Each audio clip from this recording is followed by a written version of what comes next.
Chapter 2, Cold War Interventions, Democracy versus Communism.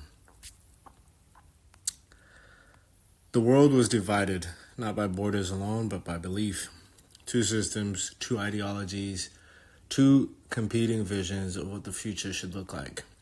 Democracy, communism, and somewhere in between, nations trying to survive. This was not just a war of weapons, it had turned into a war of influence, a war of alignment, a war where neutrality was rarely tolerated. You had to pick a side. Every nation was watched, every leader was assessed, and every election mattered more than it appeared. Free or not. Because the question was never just, what do people want? It became, which side will this country fall on? And once that question was answered, the illusion of choice began.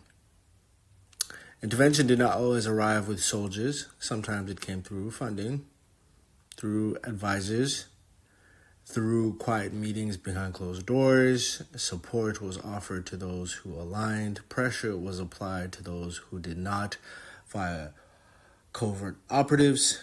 And in many cases, outcomes were shaped long before votes were ever cast. Free elections or not.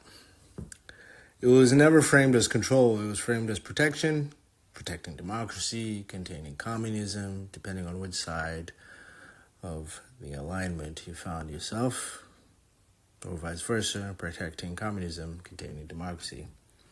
Was our preserving global stability, words that carried weight, words that justified action.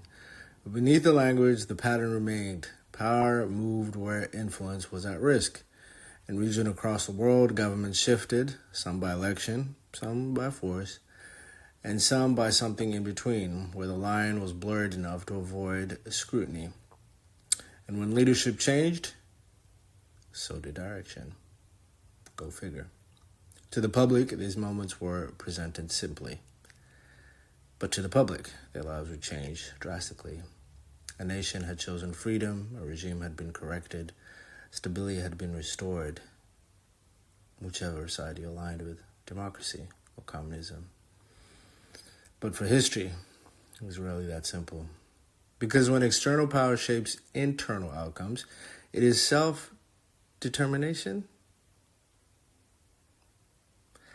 There were leaders who resisted, leaders who believed their nations could stand independent of both sides. Some were removed, some were undermined, some were rewritten out of the narrative entirely of sovereign lands. Not always through violence, sometimes through something quieter. Delegitimization. The media, the Fourth Estate, played its role. Stories were told, frames were built, heroes and enemies were defined. And once a narrative is accepted, it rarely needs to be questioned. That people believe what they were given, because belief is easier than uncertainty, and certainty is powerful. Over time, intervention became normalized, not as interference, but as responsibility. We grew used to it, as if intervention in our own land and country and freedom, our own sovereignty, wouldn't have mattered.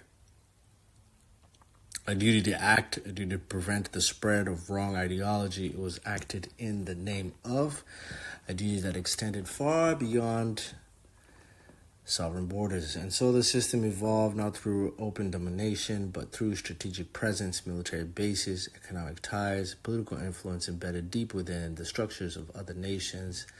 And by the time the Cold War reached its height, its epitome, the battlefield was everywhere. Not just in conflict zones, but in governments, in economies, in the minds of people. And still the question lingered beneath it all. Were nations choosing their path or being guided toward it? Were we in the business of now nation building? Because when a decision is shaped by pressure, when outcomes are influenced before they unfold, when alignment becomes survival, is it truly a choice or just an illusion of one?